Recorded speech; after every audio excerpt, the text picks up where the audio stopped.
Hi class, welcome to biology. So in this first lesson, you're going to learn what you share in common with this cute little creature with this squished-in face, and also what you share in common with other organisms as different from you as this flower. So what do all three of us have in common?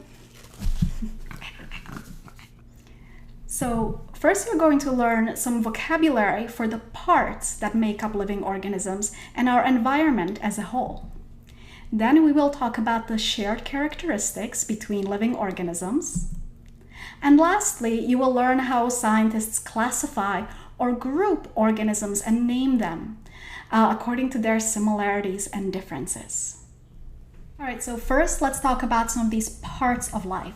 And throughout the year, you're going to learn not just about the parts themselves, but how they interact together as a whole and what properties emerge when we look at the bigger picture.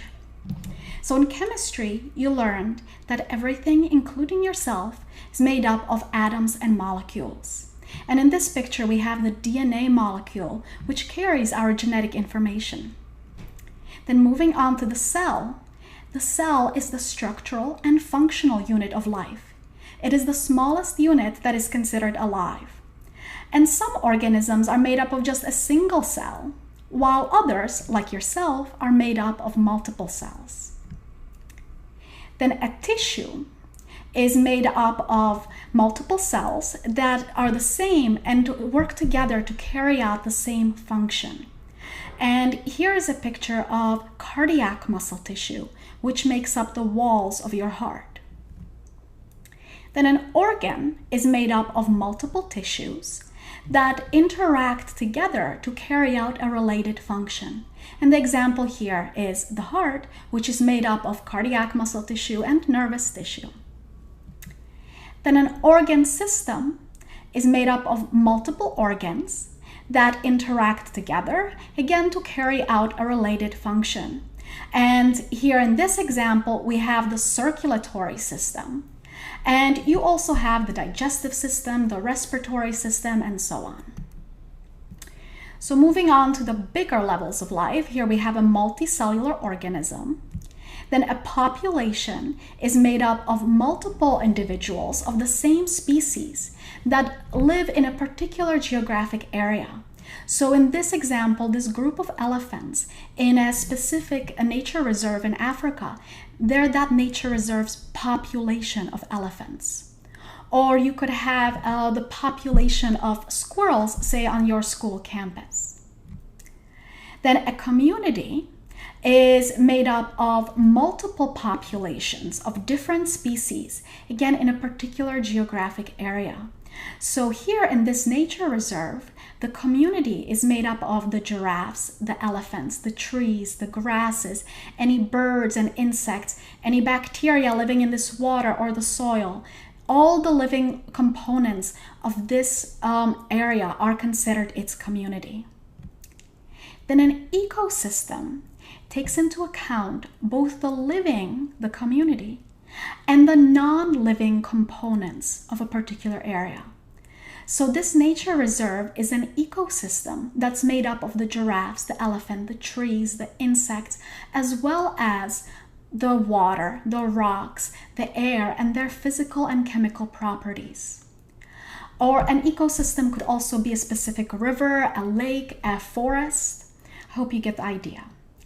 And then lastly, we have the biosphere, which simply put is just our Earth.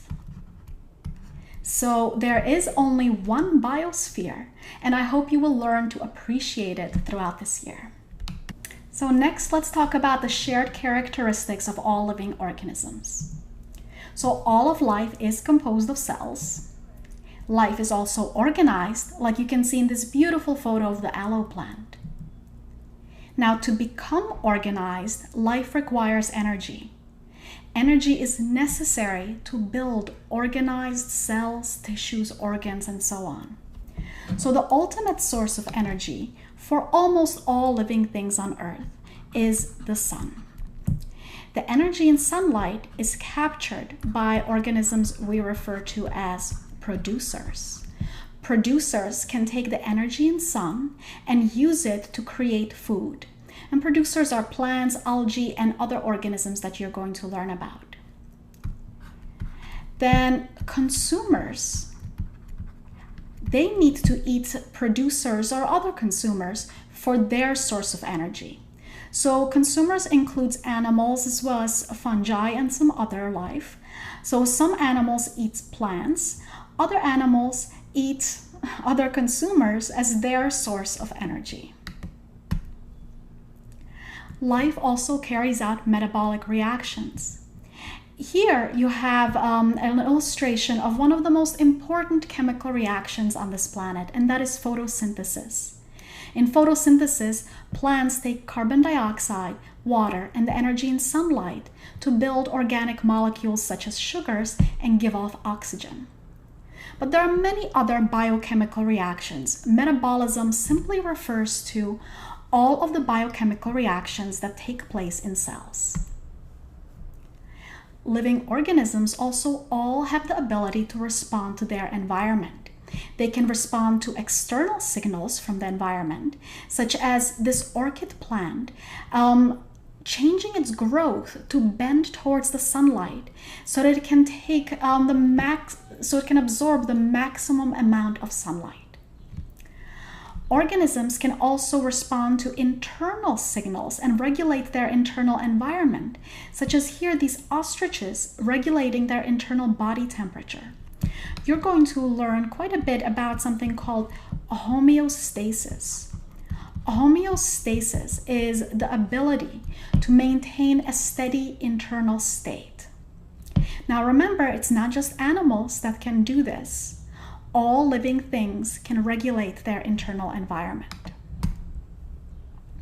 All of life also requires a genetic program. Now, all the life that we know about has DNA as the molecule that carries our genetic information. It carries all of the information to make a living thing, what it looks like, how it functions, everything about it is stored in the DNA molecule. DNA also has the ability to transmit that genetic information onto the next generation. Life also has the ability to reproduce and grow. Like you can see in this pretty cool video of bacteria dividing to make more bacteria. Life also has the ability to adapt to its environment over time. Now, this is not the same as responding to an environmental cue at a particular moment in time. No, this is over a long period, an entire species having the ability to change to be better adapted to its environment. Like you can see in this example, we have two fox species. The Arctic fox has a white fur color that allows it to blend really well into its snowy environment. Whereas the red fox that lives in temperate forests are ones that have deciduous trees that shed leaves in the fall. So the red fox, its coloring is ideal for blending into the shadows of such a forest. So this process of change in a species over a long period of time is referred to as evolution. And one of the ways that it happens is by the means of natural selection. So let's get the difference between these two terms straight. Evolution is what happens to a species over a period of time, and natural selection is how it happens. So how might have natural selection given us today's Arctic fox? Imagine that these circles represent a population of foxes. And just through variation in their DNA, some might be born with darker fur and some might be born with white or light colored fur. Now, if these foxes are living in a deciduous or temperate forest that's darker with shadows, the darker foxes might be at an advantage, whereas the white and other light colored ones would be at a disadvantage. They might stand out too much and not survive long enough to reproduce and pass on their gene for white fur to their children. But now, imagine that this population migrates up north to the Arctic. Suddenly, these darker foxes are at a disadvantage and the lighter ones have an advantage. They'd be more likely to reproduce and have more children and pass on their DNA for lighter fur. So over a long period of time, over multiple generations, you'd have much fewer of the darker foxes and more of the lighter ones.